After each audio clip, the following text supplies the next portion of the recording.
आज के इस वीडियो में हम जैव प्रक्रम यह जो लेसन है कक्षा 10 एनसीईआरटी कक्षा 10 विज्ञान 2024-25 के सिलेबस के अनुसार हम पढ़ रहे हैं, जिसका लेक्चर नंबर 3 होगा। इससे पहले हमने जो है पोषण और मानव का पाचन तंत्र इसके बारे में अध्ययन कर चुके हैं। आज हम मानव का श्वसन तंत्र के बारे में जो है अध्ययन करेंगे। सबसे पहले हम जान लेते हैं कि श्वसन होता क्या है। श्वसन का मतलब होता है कि सांस लेने व छोड़ने की जो क्रिया होती है उसको जो है हम क्या कहते हैं, श्वसन कहते हैं। सांस लेने व छोड़ने की क्रिया को क्या कहते हैं, श्वसन कहते हैं। और श्वसन जो है एक ऑक्सीकरण एवं ऊर्जा प्रदान करने वाली जो है प्रक्रिया है। श्वसन कैसी क्रिया है?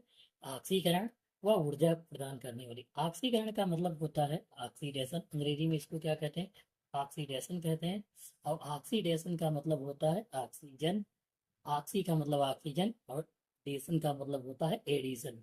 डेशन का मतलब हम क्या याद रखेंगे, एडिशन याद रखेंगे।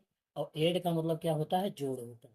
तो ऑक्सीजन का जोड़, जब ऑक्सीजन जुड़ती है, अब जैसे हमने भोजन किया तो भोजन में क्या होता है, C6H12O6 जो है इसमें होता है। और यह जब ऑक्सीजन के साथ क्रिया करेगा तो क्या बनाएगा, कार्बन डाइऑक्साइड और जो है जल बनाएगा।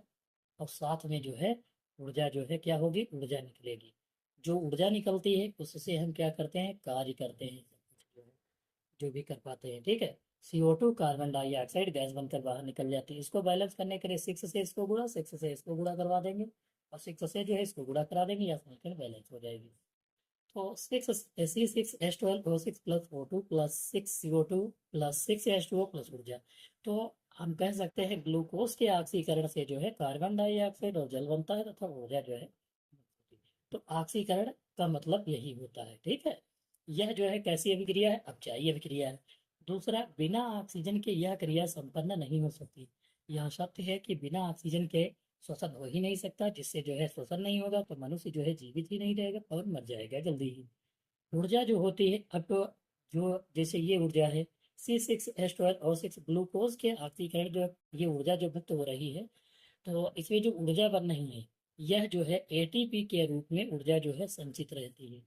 जैसे इतनी सारी ऊर्जा का हम उपयोग नहीं कर पाते हैं, तो जो ऊर्जा बचती है, जैसे हमने जितना खाया सारी एनर्जी तो यूज नहीं कर लेते हैं, यानी सारी एनर्जी तो निकाल नहीं पाते। लेकिन जितनी ऊर्जा बच जाती है वह किसके रूप में संचित रहती है, ATP। ATP का फुल फॉर्म क्या है, एडिनोसिन एडिनोसिन ट्राईफॉस्फेट। क्या है, एडिनोसिन ट्राईफॉस्फेट। यह जो है ऊर्जा किसके रूप में सुरक्षित रहती है, एडेनोसिन ट्राइफॉस्फेट यानी ATP के रूप में। इसका दूसरा एक है ADP। ADP का भी फुल फॉर्म लिख लो, एडिनोसिन डाइफॉस्फेट। ये जो ट्राई लिखा यहाँ पर हम क्या कर देंगे, डाई कर देंगे, बस जो है हमारा ADP हो जाएगा। ATP adenosine triphosphate, ADP adenosine diphosphate. ATP क्या होती है, तो हम कह सकते हैं ग्लूकोज के विखंडन या फिर ग्लूकोज के ऑक्सीकरण के पश्चात जो ऊर्जा मुक्त होती है वह ATP के रूप में संचित रहती है। उसे जो है हम जो है ATP के रूप में ऊर्जा संचित रहती कह सकते हैं।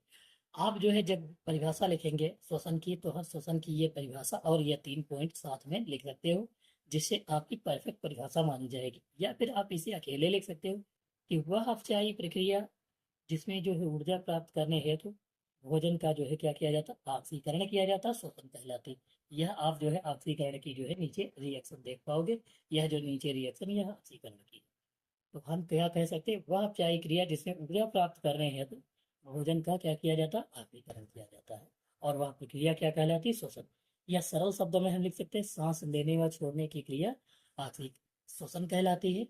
श्वसन एक ऑक्सीकरण एवं ऊर्जा प्रदान करने वाली क्रिया है। यह एक अपचायी क्रिया है और इसमें जो है बिना ऑक्सीजन के यह क्रिया संपन्न नहीं हो सकती। तो यह जो है हमने देख लिया। अब हम देखते हैं कि श्वसन में जो अंग सहायक होते हैं वो कौन कौन से अंग हैं। श्वसन में सहायक अंगों के नाम। श्वसन में सहायक सबसे महत्वपूर्ण अंग जो होता है वह हमारा होता है फेफड़ा। फेफड़ा जो है सबसे महत्वपूर्ण अंग है और यह वक्ष गुहा में स्थित है। वक्ष गुहा का मतलब यह जो फेफड़ा पूरा स्थित है इसको हम वक्ष गुहा कहते हैं। ये जिस गुहा में स्थित है, गुहा का मतलब गड्ढा या फिर जगह जहाँ स्थित है, इसको वक्ष गुहा कहते हैं। प्रमुख अंग कौन कौन से इनके बारे में देखें। सबसे पहले नासाद्वार होता है।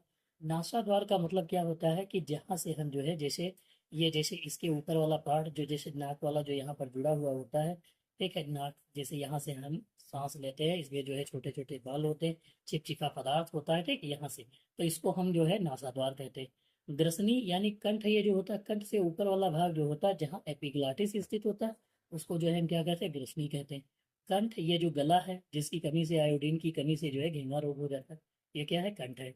ये जो नली दिख रही है ये श्वास नली है। ठीक है, हमारा अगला क्या है, कंठ हो गया, श्वास नली, श्वास नाल। श्वास नाल का मतलब क्या है, ये वाला जो भाग दिख रहा है इसको हम श्वास नाल कहते हैं। ठीक है, इसको हम मिला देते हैं। ठीक है, श्वसनी, श्वसनी का मतलब क्या होता है, ये जो यहाँ पर दो भागों में डिवाइड, यहाँ पर छोटे छोटी जो है ऐसी सांस लेने वाली यानी वायु को शुद्ध करने वाली संरचनाएं होती एक आती हैं, इसलिए इसे श्वसनी कहा जाता है। और इस वाले में तो ऐसी ही गोलाकार बहुत सारी संरचनाएं हैं जिनको हम जो है श्वसनिकाएं कहते हैं। ठीक है, फेफड़े, यह जो फेफड़े हैं इनकी संख्या जो है दो होती है, यह जो है फेफड़े देख पाओगे। वायु कोष्ठक, वायु कोष्ठक का मतलब है गोलाकार जो संरचनाएं पाई जाती हैं इसमें, इसके अंतर्गत वायु कोष्ठक होते हैं, जिसमें वायु फिल्टर का कार्य होता है। केशिकाएं, इसी में आप देख पाओगे कि बहुत महीन महीन संरचनाएं होती हैं जिसमें जो है ब्लड प्रवाहित होता है, और ब्लड उसमें जो प्रवाहित होता है वो क्या करता है कि इससे ऑक्सीजन को लेकर उन केशिकाओं में चला जाता है और पूरे शरीर में ऑक्सीजन पहुंचाती है। अगला जो है रुधिर है। रुधिर का मतलब क्या है, इसमें जो केशिकाओं में ब्लड पाया जाता है, ब्लड का कार्य यही होता है कि वायु का ऑक्सीजन का परिवहन करना। तो रुधिर का कार्य क्या है, ऑक्सीजन का परिवहन करना। हम ब्लड के बारे में पढ़ेंगे, अगर जो अगला टॉपिक ब्लड एनसीईआरटी बुक में होगा तो पढ़ाया जाएगा। इसमें केवल एनसीईआरटी पैटर्न पढ़ाया जाता है, जिस जो पूरे भारत में सेम एक ही पैटर्न है, वह एनसीईआरटी पढ़ाया जाएगा। इसके बाद हम अगले टॉपिक पर चलते हैं। हमारा अगला टॉपिक है श्वसन। तो हम श्वसन के बारे में, वायु जो है श्वसन मार्ग का मतलब, वायु जिस मार्ग से गुजरती है उसको हम श्वसन मार्ग कहते हैं। जैसे वायु यहाँ से गुजर रही है तो फिर ये जो हमारा क्या है, ये जो है क्या है, श्वसन मार्ग है। इसको हम क्या कहते हैं, श्वसन मार्ग। वायु जिस मार्ग से गुजरती है उसको जो है हम क्या कहेंगे, श्वसन मार्ग कहते हैं। अगला हम यहाँ पर देख पाएंगे कि नासा द्वार क्या होता है। नासा द्वार, नासा छिद्र या नासा कपाट, इसके जो है सहायक अंग जो थे, जो महत्वपूर्ण है सबसे ज्यादा, उनके बारे में जो है हम पढ़ते हैं। ठीक है, ये जो हमारा दिख रहा भाग ये क्या है, ये नासा द्वार है। यहाँ से जहाँ से वायु प्रवेश करती है इसको जो है नासा द्वार या नासा छिद्र या नासा कपाट कहते हैं।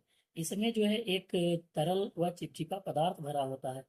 नासा कपाट, कपाट लिखा हुआ है, कपट कर ले, कपाट कर लेना। ठीक है, नासा कपाट में चिपचिपा पदार्थ पाया जाता है जिसको जो है हम क्या कहते हैं, म्यूकस कहते हैं। इसमें क्या भरा होता है, म्यूकस।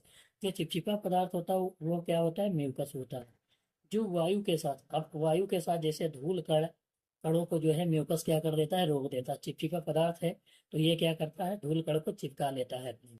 और नाक में जो है महीन बाल पाए जाते हैं, जो नाक में आने वाली वायु को जो है क्या करते हैं, छानने का कार्य करते हैं। अब जैसे मान लो कि धूल कण है वायु में, तो जैसे ही नाक के अंदर जाएंगे तो बाल धूल कणों को क्या करेंगे, रोक लेंगे। और दूसरा चिपचिपा पदार्थ जो है वह जो है क्या करता है, रोकने का कार्य करता है। तो हम समझ गए होंगे कि नासा कपाट या नासा छिद्र यह वाला है। अगला है हमारा श्वास नली। श्वास नली क्या होता है, श्वास नली जो है ये वाला जो भाग है इसको हम श्वास नली कहते हैं। यह जो है लगभग 10 से 12 सेंटीमीटर जो है लंबी श्वास नली होती है, और यह एक वायु नली है। इसको वायु नली इसलिए कहा जाता है क्योंकि जब हम सांस लेते हैं ऊपर से वायु जब जाती है तो इसी नली के माध्यम से होते हुए फेफड़े तक पहुंचती है। ठीक है, तो इस पर जो गोल छल्ले इस टाइप की संरचना पाई जाती है, इस टाइप की गोल संरचना, इसको हम जो है कार्टिलेज कहते हैं। इसको क्या कहते हैं, कार्टिलेज। इसका कार्य क्या होता है कि इसको खोले रखना। खोले रखने का मतलब यहाँ पर यह है कि इसको ऐसे ही फूला ही रखना। यह जो है, जैसे मान लो ये गोलाकार है, इतनी बड़ी है, तो इसको ऐसे ही फुलाए रखती, ये नहीं कि ये बिल्कुल जो है इतना चिपक जाए बिल्कुल एक ही में। ये चिपकेगी नहीं, ऐसे ही कड़ी पाइप रहेगी, कठोर पान, इससे वायु जाए या ना जाए, लेकिन जो है यह हमेशा जो है ऐसी ही रहेगी।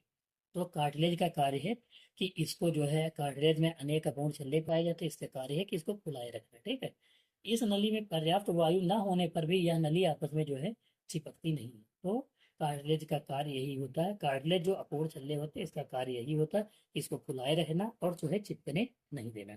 इसका जो है दूसरा नाम ट्रेकिया भी इसको कहा जाता है। अगला है ब्रोंकई। ब्रोंकई का मतलब क्या होता है, ब्रोंकई के बारे में हम पढ़ेंगे। श्वास नली के बाद वाला भाग जो है, जहाँ से दो भागों में डिवाइड होती है उसको हम ब्रोंकई कहते हैं। ये वाला जो दो भागों में डिवाइड हो रहा है, दाएं और बाएं फेफड़े में, इसको हम क्या कहते हैं, ब्रोंकई कहते हैं। ये दोनों जो यहाँ से डिवाइड हो रही है इनको हम ब्रोंकाई कहते हैं। तो यहाँ हम कह सकते हैं कि यह नीचे की ओर ट्रेकिया, ट्रेकिया विभाजित, ट्रेकिया का मतलब श्वास नली, श्वास नली विभाजित होकर दो दाएं व बाएं ब्रोंकाई बना लेता है। ये दोनों तरफ जो है दाहिना बाएं बना लेते हैं और इसमें जो है फेफड़ों में दोनों तरफ जो है शाखित हो जाती है। यहाँ पर देख सकते हो आप कितनी शाखाएं जो है इसकी निकली हुई है, इधर भी देख पाओगे कितनी सारी शाखाएं जो है निकली हुई। तो ब्रोंकाई का कार्य क्या होता है कि फेफड़े में दोनों तरफ जो है विभाजित होना और उसके अंदर जो है शाखाओं का निर्माण करना, शाखित होना, वही जो है ब्रोंकाई होता है। अब हम देखते हैं अगला टॉपिक, फेफड़े। आप यहाँ पर देख पाओगे कि फेफड़े, मनुष्य के शरीर में जो है फेफड़े कितने होते हैं, दो। फेफड़े कितने होते हैं, दो होते हैं, एक दायां फेफड़ा एक बायां फेफड़ा। और यह जो फेफड़ा होता है यह जो है, ये जो है इस तरफ वाला आप देख पाओगे तो दाहिना फेफड़ा है। ये कौन सा है, दाहिना यानी राइट साइड। और ये लेफ्ट, लेफ्ट फेफड़ा, राइट वाले दाहिना लेफ्ट वाले बायां, ठीक है, लेफ्ट होगा। ये बायां फेफड़ा है। तो यहाँ पर दाहिना फेफड़ा जो होता है वह बड़ा होता है, ठीक है। बायां फेफड़ा क्या होता है, दायां फेफड़ा बड़ा होता है और दाहिना फेफड़ा जो होता है मतलब बायां वाला जो होता है छोटा होता है और दाहिना वाला थोड़ा सा बड़ा होता है। अब हम फेफड़े के बारे में देखते हैं कि फेफड़ा जो होता है यह, मनुष्य के शरीर में दो फेफड़े होते हैं जो गुलाबी रंग के होते हैं और यह वक्ष गुहा में स्थित होते हैं। कौन सी गुहा, वक्ष गुहा में स्थित रहते हैं। अभी बताए थे ये जो जिस गड्ढे में स्थित रहते हैं इनको वक्ष गुहा कहा जाता है। नीचे जो होता है ये डायफ्राम होता है और यहाँ पर जो है उदर गुहा होता है। तो डायफ्राम जो है उदर गुहा से इसको क्या करता है, अलग करता है।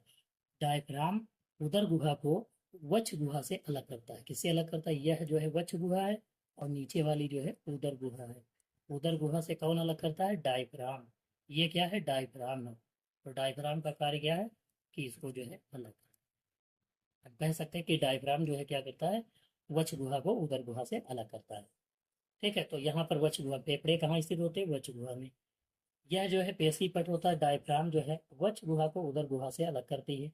और यह प्लीउरा झिल्ली, यह जो इसके चारों तरफ एक सुरक्षा का आवरण होता है इसको हम क्या कहते हैं, प्लीउरा कहते हैं। इसका कार्य होता है कि फेफड़ों की आंतरिक आघातों से रक्षा करना। जैसे अभी हम दौड़ रहे हैं, फेफड़े फट सकते हैं जिससे व्यक्ति की मृत्यु हो सकती है, तो वह जिस झिल्ली में रहते हैं उसको प्लीउरा कहते हैं। और उसके चारों तरफ जो है तरल द्रव भरा होता है जिसमें वह जो है सुरक्षित रहते हैं। अब हम देखते हैं अगले क्वेश्चन की तरफ। श्वासोच्छ्वास अगला टॉपिक है हमारा। श्वासोच्छ्वास क्या होता है, जो सांस लेने की व छोड़ने की क्रिया होती है उसको हम क्या कहते हैं, श्वासोच्छ्वास कहते हैं। तो श्वासोच्छ्वास का मतलब होता है कि सांस लेने व छोड़ने की क्रिया। इसको हम कह सकते हैं कि निःश्वसन और निःश्वसन की क्रिया को हम जो है श्वासोच्छ्वास भी कहते हैं। यह जो है अलग टॉपिक है, ठीक है। इससे पहले वाला श्वसन, मानव का श्वसन तंत्र फेफड़े तक ही था, उसमें जो महत्वपूर्ण अंग थे उनके बारे में हमने अध्ययन कर लिया और उससे संबंधित जो है जो भी सहायक अंग थे उसके बारे में भी अध्ययन हमने कर लिया। अब हम जो है देखेंगे श्वासोच्छ्वास के बारे में और जो उससे एक नंबर के, एक दो नंबर के महत्वपूर्ण क्वेश्चन पूछे जाते हैं। तो हम कह सकते हैं कि निःश्वसन और निःश्वसन की क्रिया जो होती है उसको हम क्या कहते हैं, उसको हम श्वासोच्छ्वास कहते हैं। फिर महत्वपूर्ण कुछ प्रश्न हैं, जैसे स्तनधारी जीव किससे सांस लेते हैं। स्तनधारी जीव जो होते हैं वो फेफड़े से सांस लेते हैं, जैसे गाय, भैंस, कुत्ता, बिल्ली और मनुष्य भी जो है इसमें आएगा। मनुष्य भी जो है फेफड़े से सांस लेता है, जैसे ये फेफड़े ये मनुष्य में भी है। कीड़े मकोड़े किससे सांस लेते हैं, कीड़े मकोड़े जो श्वास नली से सांस लेते हैं। ये जो हमारी श्वास नली दिख रही, इसी केवल इतना ही होता है उसमें, श्वास नली से सांस लेते हैं। जलीय जीव जो है, गलफड़े हो गया, क्लोम हो गया या फिर गिल्स हो गया, इनसे से जो है सांस लेते हैं। जलीय जीव किससे सांस लेते हैं, गलफड़े, क्लोम व गिल्स से सांस लेते हैं। ये जो है अथवा में है, गलफड़े अथवा क्लोम अथवा गिल्स, इनका इसका ही नाम है गलफड़े का है, ठीक है। तो यह जो है टॉपिक संभवतः आपको समझ में आया होगा। इसका नोट्स अगर जो आप चाहते हैं तो हमारा टेलीग्राम चैनल, जिसका लिंक आपको डिस्क्रिप्शन बॉक्स में दे दिया जाएगा, वहां से ज्वाइन हो सकते हो और यह पीडीएफ आपको निःशुल्क, बिना किसी शुल्क के आपको भेज दिया जाएगा।